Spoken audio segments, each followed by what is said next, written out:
Breaking news అందరికీ. Anupama పరమేశ్వరన్తోని breakup అయిన తర్వాత ధ్రువ్ విక్రమ్ మాత్రం చిక్కుల్లో పడ్డాడు. ప్రజెంట్ సోషల్ మీడియా వేదికగా అదేవిధంగా తమిళనాడు సినిమా వర్గాల్లో కూడా ధ్రువ్ విక్రమ్ గురించి ఎక్కువగా మాట్లాడుతూ ఉన్నారు.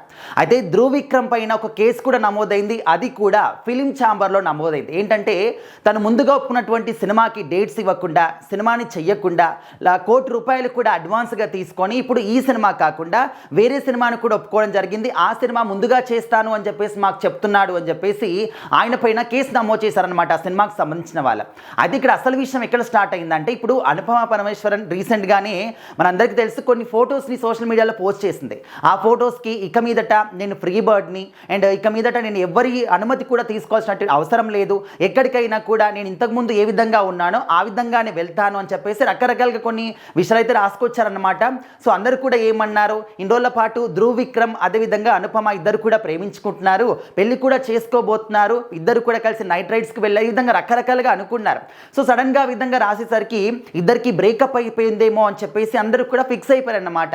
సో ఆ తర్వాత కొద్ది రోజులకే ఈ విధంగా ధ్రువ్ విక్రమ్ పైన ఫిలిం ఛాంబర్లో కేసు నమోదు కావడము. సో ఇదంతా కూడా చూస్తూ ఉంటే అనుపమ గారు బ్రేకప్ చెప్పారు కాబట్టి ఆ ఒక స్ట్రెస్లో ఉండి ఆలోచనలో పడిపోయి ఈయన ఈ విధంగా ఏ సినిమా కాకుండా ఆ సినిమా కాకుండా మొత్తానికి అంటే మొత్తం కూడా కన్ఫ్యూజ్ అయిపోతున్నాడు, ఒక క్లారిటీకి రాలేకపోతున్నాడు అని చెప్పేసి కొంతమంది అనుకుంటూ ఉన్నారు. అయితే ముందుగా ఒక సినిమాను ఒప్పుకున్నారనమాట. ఆ సినిమాను ఒప్పుకున్న తర్వాత సినిమా చేయాల్సి ఉంది. సో ఆ సమయంలోనే ఈ విధంగా బ్రేకప్ ఇదంతా కూడా వచ్చింది అని చెప్పేసి అనుకుంటున్నారు. అంతే, ఇది ఎంత నిజమని కూడా చెప్పట్లేదు. సో ఆ విధంగా ఆయన స్ట్రెస్ అవ్వడము, స్ట్రెస్ ఫీల్ అవ్వడము, కన్ఫ్యూజ్ అవ్వడం ఇదంతా కూడా లోన్లీగా ఫీల్ అయిపోయి సో ఆ సినిమా కాకుండా ఆల్రెడీ వాళ్ళ దగ్గర ₹1,00,00,000 అడ్వాన్స్ కూడా తీసుకున్నాడు అనమాట.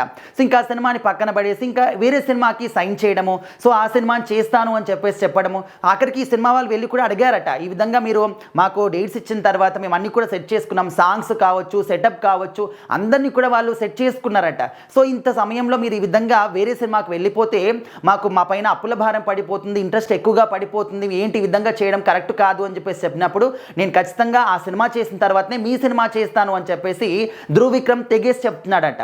సో అందుకోసం అని చెప్పేసి మాకు న్యాయం కావాలి అంటూ ఈ ముందుగా ఉన్నటువంటి సినిమా వాళ్ళు ఫిలిం ఛాంబర్ని ఆశ్రయించారనమాట. సో మొత్తానికి అనుపమ గారితో బ్రేకప్ అయిపోయిన తర్వాత ధ్రువ్ విక్రమ్ పరిస్థితి ఏంటి ఆయనకు కూడా అర్థం కావట్లేదు. సో ఈ విధంగా అంటే లవ్ ఫెయిల్యూర్లో ఈ విధంగా బాధపడిపోతున్నాడు, ఏం చేస్తున్నాడు ఆయన కూడా అర్థం కావట్లేదు అని చెప్పేసి అందరూ కూడా అనుకుంటున్నారు. సో ఆయన ఈ విధంగా చేయడం వల్ల వాళ్ళ నాన్నగారి పేరు కూడా, విక్రమ్ గారి పేరు కూడా నాశనం అయిపోతుంది అని చెప్పేసి మార్కెట్లో చాలామంది అభిప్రాయపడుతూ ఉన్నారు. సో ఇది నిజంగా అనుపమ గారు బ్రేకప్ చెప్పినందుకు ఈ విధంగా చేస్తున్నారా, లేకపోతే కావాలని ఇదంతా కూడా చేస్తున్నాడంటే గతంలో వేరే సినిమాల పట్ల కూడా ఈ విధంగా చేశాడట.